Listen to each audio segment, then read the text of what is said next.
Naba hijoni no Fiston TV rime on YouTube. Maita Pressed by Medi. Nyituye abantu bitwa ba Emmanuel. Sibyo mukande subscribe.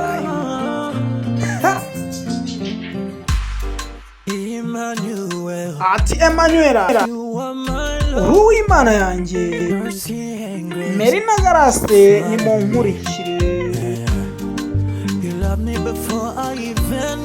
Wankunda nyuma no kuri Imana n'urukundo nibyo biganza. Ese ni gute urukundo rwawe rwiza? Nshobora kubifiringa n'umwuka mwiza. Reka mvuziga ikisikare yabyemeje kuri njye. Ni ibyiringiro n'umutima wanjye wose. Kubera ko icyo navuga cyose ari ukuri. Ntabwo natura hanze kandi wowe uri umwe mu minsi yose.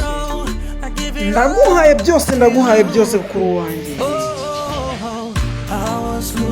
Ati ntabwo nahomba inzira zanjye, ntabwo nazihomba, kandi nawe ubwawe ntiwahomba inzira, ntabwo wazigarukamo. Se ni gute uhamagara inshuti yawe ngo igaruke mu reka nshakishe byose. Nta bice by'Imana byahamagara izina ryanjye.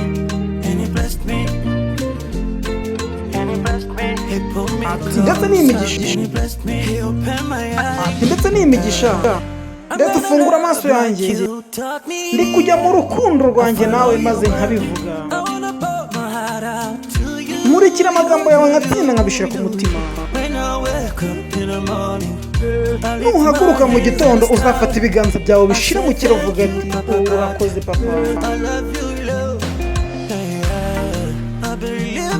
Ndagukunda kubera ibyiringiro byanjye byose.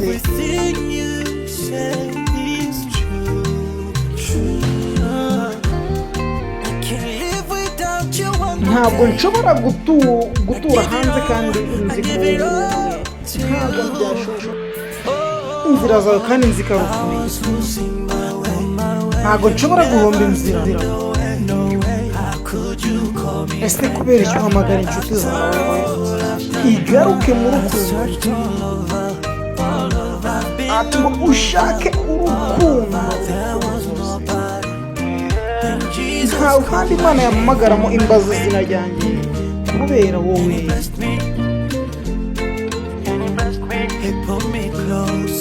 Kubera imigisha yawe.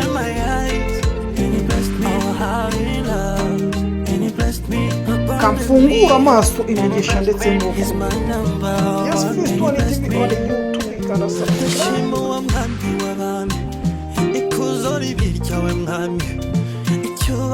Niba ukeneye kwamamaza ndetse no gushaka ibindi bigiye bitandukanye, wowe nyandikira hasigaye ugende wamamaza umuntu wese